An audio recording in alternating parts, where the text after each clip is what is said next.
अब हिंदू खतरे में है तो किसका राज अच्छा था? नहीं, अभी सारे मुस्लिम भाई भी साथ में आ रहे, इसलिए ऐसे नहीं कहता कि वो खतरे में आना चाहिए। आपका और हमारा कोई झगड़ा है ही नहीं, ना उत्तर भारतीयों से है ना मुस्लिम लोगों से है।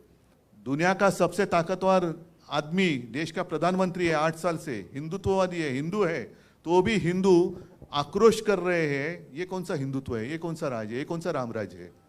और मैंने तो कल रास्ते पे उतरकर चुनौती दी है, जिन लोगों ने मेरा पार्टी का नाम और धनुष्य बाण छीन लिया है उनको मैंने चुनौती दी है कि अगर आप मर्द हो, आप में हिम्मत हो है, तो आप मेरा चुराया हुआ धनुष्य बाण लेकर मेरे सामने आइए, मैं मेरी मशाल लेकर सामने आता हूं, देखेंगे क्या होता है।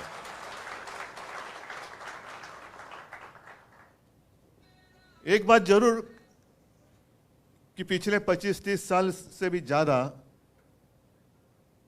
हम और आप एक दूसरे के विरोधी थे, कांग्रेस और राष्ट्रवादी और शिवसेना। उत्तर भारतीय और मराठी नहीं मैं कह रहा हूं, कांग्रेस, राष्ट्रवादी और शिवसेना।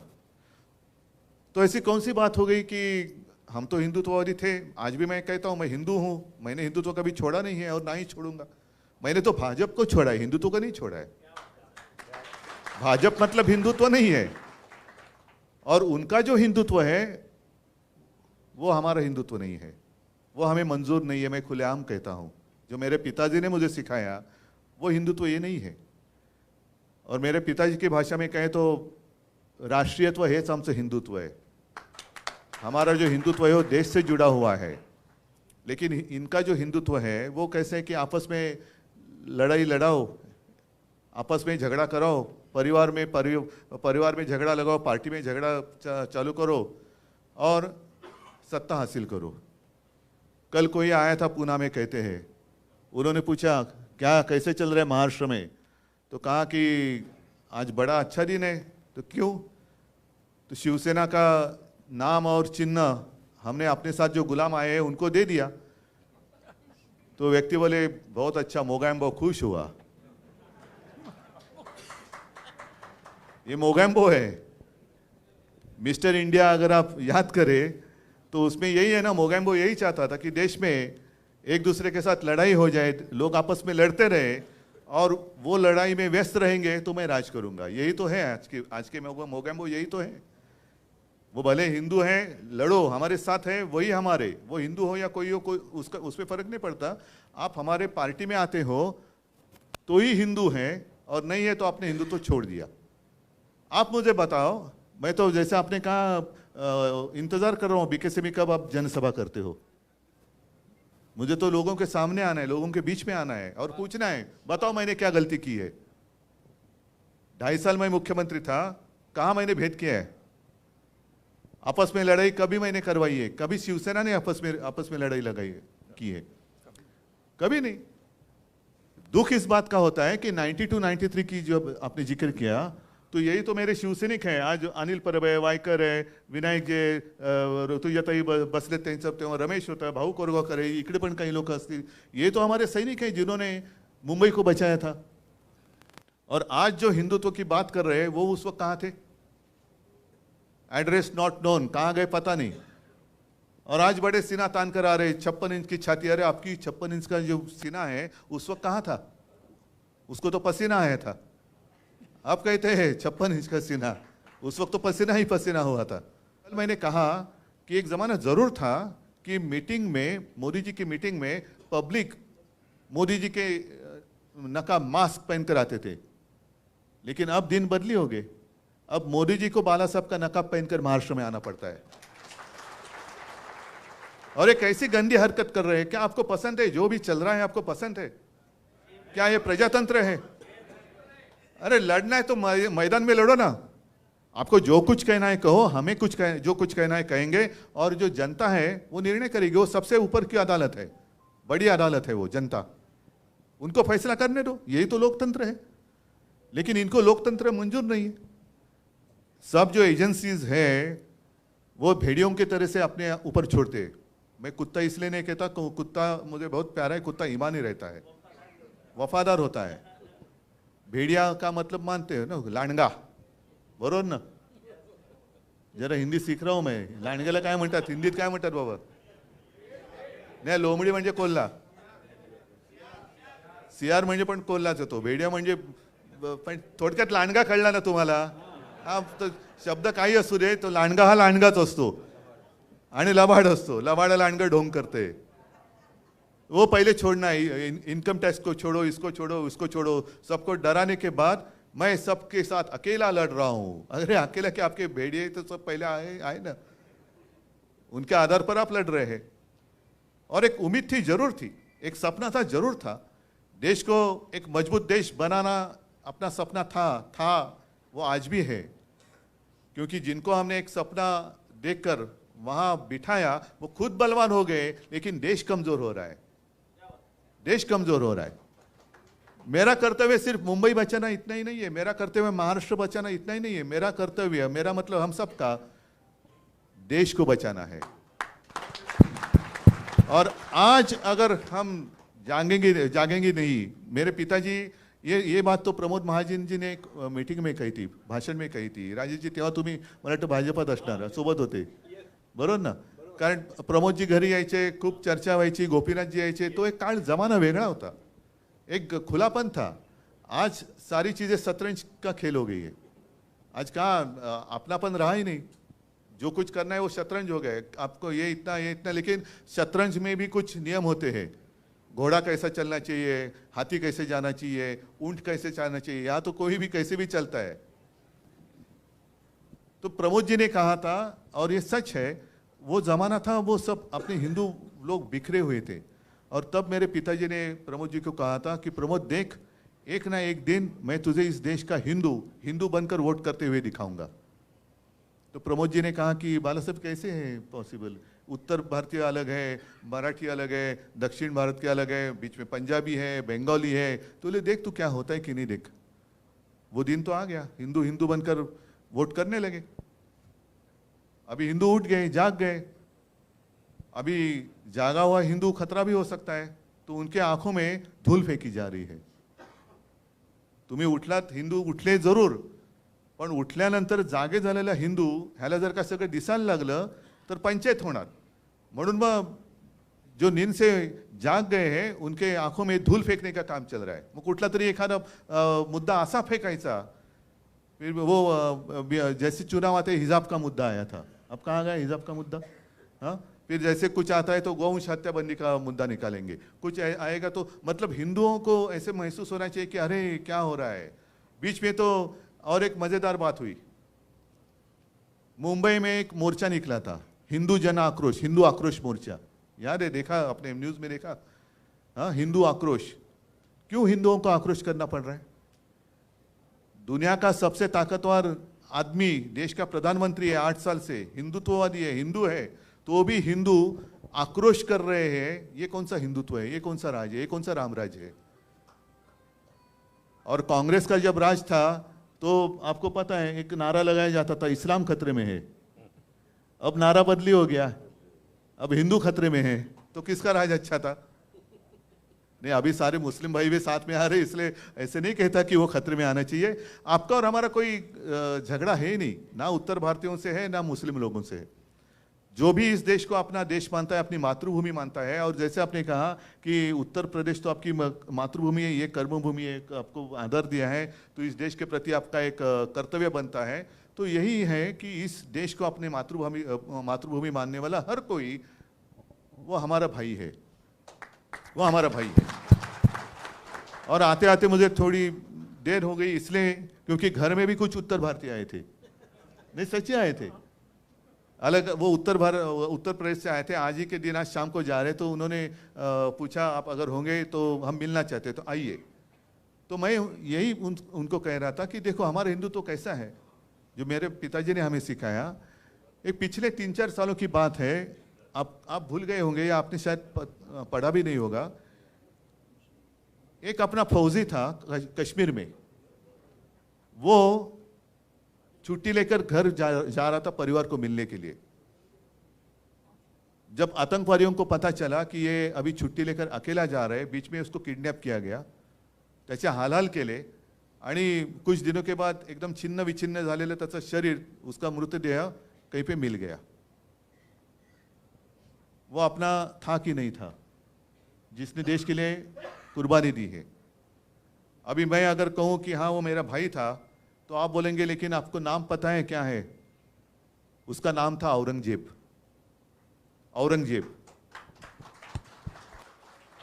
होगा ना, मजहब से मुसलमान होगा, था ही, लेकिन उसने अपने देश के लिए कुर्बानी दी। भारत माता, जिसको भारत माता की जय कहते हैं, उसके लिए उसने अपनी जान तक दे दी। वो अपना भाई नहीं था, वो अपना भाई ही था। तो ये अगर हमारा हिंदुत्व है, अच्छा अगर मैं कांग्रेस के साथ गया तो हिंदुत्व को छोड़ दिया। अभी कल मोगैम्बो ने कहा कि ये मुख्यमंत्री पद के लिए कांग्रेस और राष्ट्रवादी के तलवे चाट रहे थे। तो अभी उन्होंने जो किया है, कौन किसका क्या कौन सा हिस्सा चाट रहे पता नहीं। नाही सांगतो ना, हे रोटी बन आता ऐसे 2-4 दिवसापूर्वी मुझे भी वहां आमंत्रित किया गया था। सैयदना साहब ने बुलाया था, मैं गया, लेकिन मैं गया, मैंने वहां चपाती नहीं लटली, क्योंकि जो रिश्ता होता है ना, उसको दिखावे की जरूरत नहीं होती। जब कोई रिश्ता नहीं होता है तो ऐसे नौटंकी की जरूरत पड़ती है कि जाकर रोटी कणिक मड़ा, चपात्या लाटा, झाड़ू मारा। और जब दिल से रिश्ता होता है ना, तो बात सीधी दिल से दिल की होती है। नौटंकी की बात करने की, नौटंकी करने की आवश्यकता नहीं होती। मैंने जाकर वहाँ, उन्होंने मुझे प्रेम से बुलाया, मैं गया, क्योंकि जब बड़े सैयदना साहब थे तो मुझे याद है, मैं छोटा था तो वो भी मेरे पिताजी को मिलने के लिए घर पे आए थे। तो इतने पुराने हमारे संबंध है, कोई आवश्यकता नहीं है नाटक करने के लिए। लेकिन उन्होंने कुछ भी किया। मैं कांग्रेस के साथ गया तो हिंदुत्व छोड़ दिया। अरे भाई, आप मुफ्ती मोहम्मद के साथ बैठे थे, उस वक्त आपने क्या छोड़ा था? कभी कांग्रेस ने आतंकवादियों को शहीद मानने के लिए तो ये नहीं रखी थी ना शर्त कि ये जो है काय अफजल गुरु, त्याला तो शहीदाचा दर्जा द्या म्हणून ते मुफ्ती मोहम्मद आणि महबूबा मुफ्ती सांगत होते। उनके साथ आपने सत्ता के लिए उस वक्त क्या किया था आपने? मैं नहीं पूछना चाहता, लेकिन क्या तब भी आप हिंदू थे ना, कि उस वक्त के लिए टाइम प्लीज ली थी, जैसे बच्चे लेते टाइम प्लीज, हम हिंदुत्व छोड़ रहे हैं, हम हिंदुत्व पकड़ रहे हैं। ये क्या नौटंकी चल रही है? कब तक लोगों को उल्लू बनाएंगे? और कल की जो बात हुई है, सरासर अन्याय है। आप मुझे बताइए, मेरे पार्टी में कुछ लोग वहां चले गए, जाने दो, जिसकी मर्जी जाना चाहे जाए, लेकिन वो दूसरी पार्टी में जाने चाहिए। आपने जो बात कही, और इसलिए मैंने कहा ना कि अरे भाई, मेरे ही लोग मुझे घर से बाहर निकाल रहे, क्योंकि वो घर पे ही कब्जा करना चाहते हैं। ये घर ही मेरा है, मेरे पिताजी ने उनको सहारा दिया था। ये जो सारे शिवसैनिक बैठे हैं, आज भी लाखों शिवसैनिक है, उन्होंने पसीना और खून बहाकर इनको बड़ा किया। अब वो मालिक बनने जा रहे। और हमारी संस्था भी ऐसी है कि उनको चोर को मालिक बना दिया घर का। ये कौन सा देश है? घर में, देश में चल रहा है क्या है? लेकिन आज के दिन पूरे देश में जितने सारे राजनीतिक पार्टियां हैं, उनकी आंखें खुलनी चाहिए। आज हम पे बीती है, कल आप पे बीत सकती है, कल आप पे बीत सकती है। जिस तरीके से उन्होंने शिवसेना के साथ शुरू किया है, करते जा रहे हैं, क्या बिगाड़ा है हमने? आपको मेरे पिताजी का चेहरा चाहिए, लेकिन पिताजी का बेटा नहीं चाहिए, जो आपके साथ था, आपको साथ आने के लिए, आगे चलने के लिए तैयार था। और सिर्फ मैंने मेरे पिताजी को, जिसको आप आपका नेता मान रहे हैं, उसी को मैंने वचन दिया था कि मैं शिवसैनिक को मुख्यमंत्री करूंगा। वो वचन निभाने वाला अगर धोखा देता है तो उसके साथ मुझे कैसे बर्ताव करना चाहिए? जिसने हमें धोखा दिया, बाला साहब की शिवसेना को धोखा दिया, उसके तलवे चाटने वाले आपको चलते हैं। मग माझं काय चुकलं होतं? मैं यही तो मांग रहा था। अगर जो बात मैंने उनके सामने रखी थी, चलो 2.5 साल तो मैं मुख्यमंत्री था, हालांकि मैं मुख्यमंत्री बनना नहीं चाहता था, मेरा सपना नहीं था, लेकिन पवार साहब थे, कांग्रेस के अन्य ज्येष्ठ नेता थे, उन्होंने कहा कि उद्धव जी आपको ही करना पड़ेगा, ये स्वीकार करना होगा, अन्यथा ये सरकार बन नहीं सकती। तो मुझे कोई अनुभव नहीं था, मैं बन गया। अगर मेरे साथ जो उन्होंने कमिटमेंट की थी 2.5 साल की, वो अगर निभाते तो अब पहले 2.5 साल या बाद में 2.5 साल, या तो उनका या तो शिवसेना का मुख्यमंत्री होकर चला गया होता, और आज ऑफिशियली उनका मुख्यमंत्री शायद होता, या पहले हो जाता था। क्या फर्क पड़ता था? दिन तो उड़ जाते हैं। लेकिन कभी कभी ऐसे लगता है कि जो भी कुछ होता है अच्छे के लिए होता है। जो कल भी चुनाव आयोग ने फैसला दिया अच्छे के लिए हो रहा है, क्योंकि लोगों के दिल में आग लगी है अभी, आग लगी कि ये कैसा अन्याय है। नाम ठीक है, मेरे पार्टी को 2 नाम दिए गए, 2 गुट उन्होंने मान लिए, कभी आज तक ऐसे हुआ नहीं है। जब भी किसी पार्टी में विवाद हुआ, कांग्रेस में भी हुआ था इंदिरा जी के समय पर, तो गाय वासरू, पहले बैल जोड़ी था, पण गाय वासरू नका विसरू, बैल जोड़ी था फिर गाय वासरू आ गया। पण तो गाय वासरू क्या है, क्यों बैल जोड़ी क्या है, जो आज तक फ्रीज किया गया है, किसी को दिया नहीं गया। भले 2 कांग्रेस को मान्यता मिली, इंडिकेट सिंडिकेट, बाद में और सारे कांग्रेस निकली, लेकिन किसी को भी वो नाम और सिंबल नहीं दिया गया।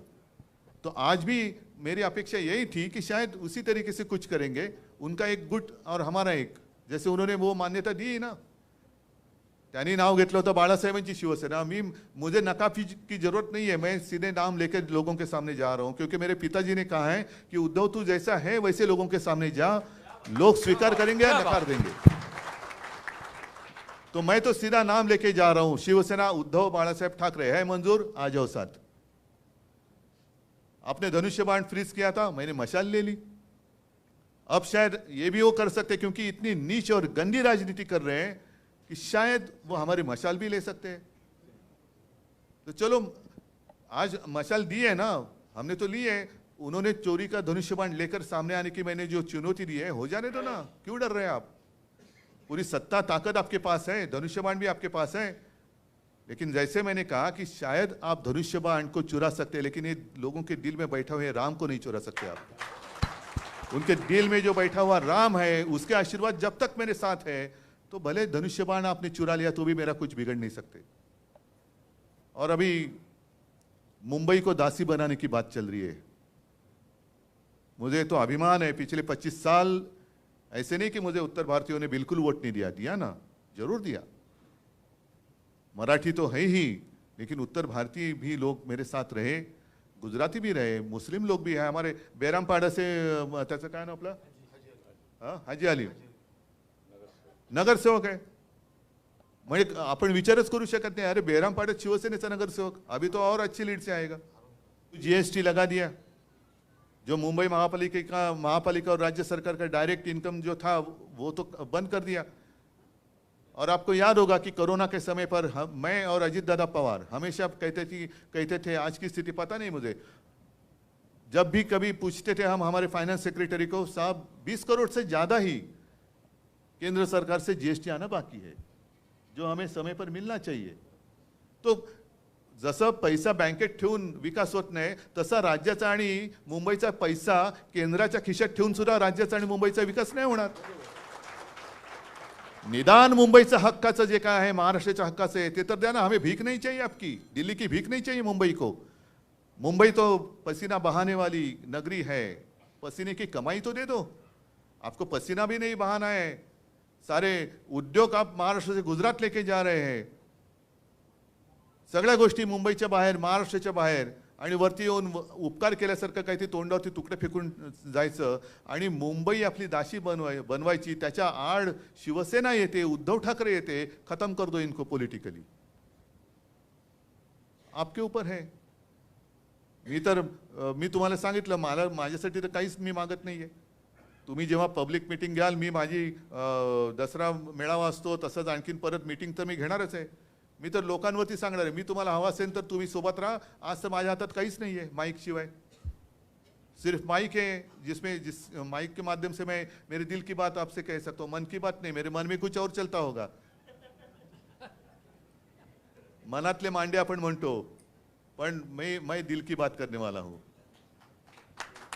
दिल की बात करने वाला हूँ। और इसलिए अगर साथ आना चाहते हैं तो साथ निभाना पड़ेगा, साथ निभाना पड़ेगा। हर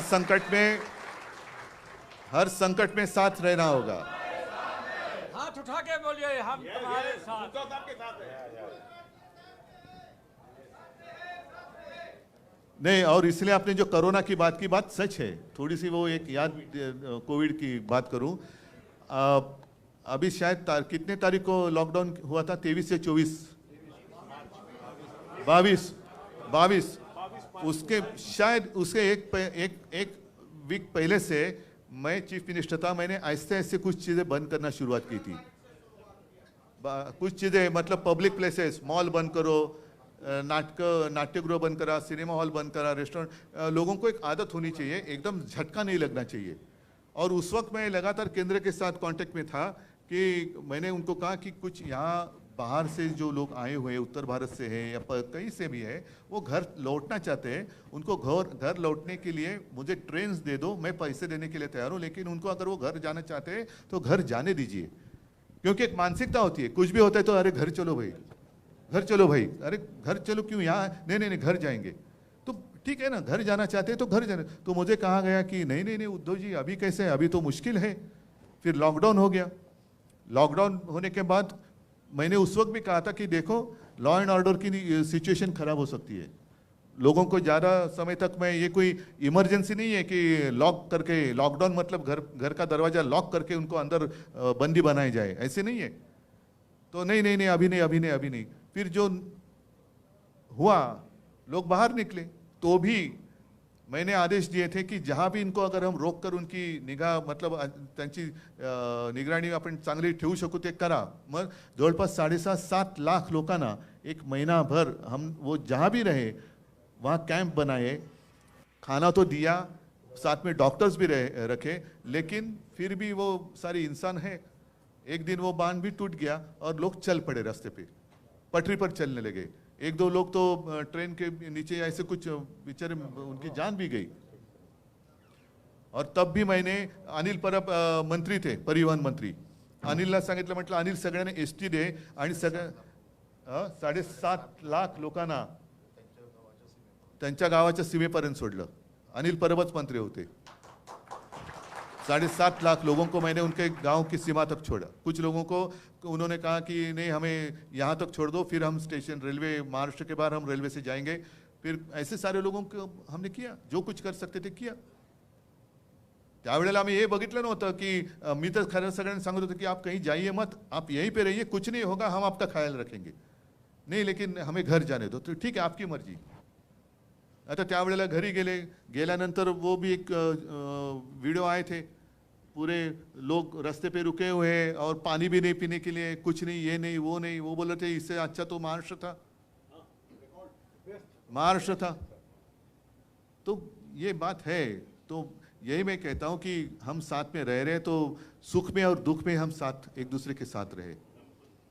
आणि दुबेजी तुम्ही जे सांगितलं, आता कोणी तुम्ही बोललात ना, पवार साहब के यहाँ बैठे थे और उन्होंने, दुबे जी ने कहा कि उम्र का कोई ये नहीं है, और ये सच है। मेरे पिताजी कहा करते थे कि उम्र किसी के हाथ में नहीं है। माणूस वयाने मोठा होतो, पण तो वयाने मोठा झाला तरी मनाने खचला की तो वृद्ध होतो। तो आज भी दुबे साहब तो यंग है, काम करने की हिम्मत है, एक जिद्द आहे। आणि आमचं आता चांगलं जुळलंय महाविकास आघाडीचं, त्याच्यामुळे पवार साहेबांना सांगतो इनको भी कुछ जिम्मेदारी दे दो। वैसे कोई ऐसे नहीं कि वो अपनी जिम्मेदारी लेकर, अभी ये तो सारी मीटिंग उन्होंने ही तो की, मैंने नहीं कुछ उनको कहा था। तो वो ऐसे नहीं कि जिम्मेदारी नहीं तो मैं क्या करूँ। तो वो बोले आप जिम्मेदारी दे दो या नहीं दे दो, मैं तो मेरा कर्तव्य करते रहूँगा। तो ऐसे लोग साथ में आएंगे। और इसलिए मैंने कहा ना, तो सिर्फ शिवसेना की लड़ाई नहीं है, हर एक भारतीय नागरिक की लड़ाई है। इस देश में प्रजातंत्र, लोकशाही जिवंत राहणार की नाही हे आता ठरवण्याची वेळ आलेली आहे। आणि त्याच्यासाठी हम सब एक साथ मिलकर आगे जाएंगे तो किसकी हिम्मत है अपने देश को गुलाम बनाने की। मैं मेरे देश को, मेरी भारत माता को किसका गुलाम नहीं होने दूंगा। बस एक ही यही शपथ ले लो और आगे चलो, एक ही शपथ ले लो। तो मैं मानता हूं कि अभी पिछले रविवार भी मैं आया था आपके यहाँ, गोरेगांव में आया था। आज यहाँ आया हूँ, पता नहीं अगला रविवार कहाँ है या कहाँ है, लेकिन ये तो अभी ये शुरुआत तो हुई है, उसको आगे हम और लेके जाएंगे। हाँ? अभी ठाणा में अभी मतलब आगे ठाणा में जाना। हाँ, ठाणा और मुंबई, तुम्ही जिकडे म्हणाल तिकडे मी येतो। भाई अंदर, अरे तू, मी असं पण पहिले भाई अंदर आ जा। तर हे आपलं एक नातं आहे आणि मला खरंच आनंद आहे की इकडे मी एक हिंदी बोलायची प्रॅक्टिस थोडीशी वाढवतोय, पण मला असं मी जर जेव्हा म्हणतो की तुमच्यापैकी काही जण अतिशय शुद्ध मराठी बोलतात. आता एवढं सगळेजण आपण मिळून मिसळून गेल्यानंतर, एवढे आपण एकत्र आल्यानंतर मग निवडणुकीत वेगळं करायचं. इलेक्शन में चुनाव के दरमियान आप उत्तर भारतीय होते हैं, मैं महाराष्ट्रीयन मराठी होता हूँ, क्यों?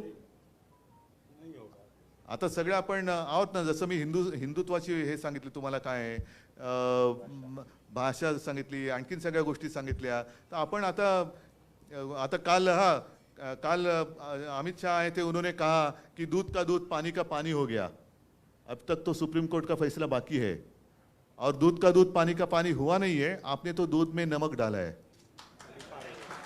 आपने दूध में नमक डाला है, उसको अभी हमें सुधारना है. आता त्या दुधामध्ये साखर टाकायला तुमची साथ मला पाहिजे.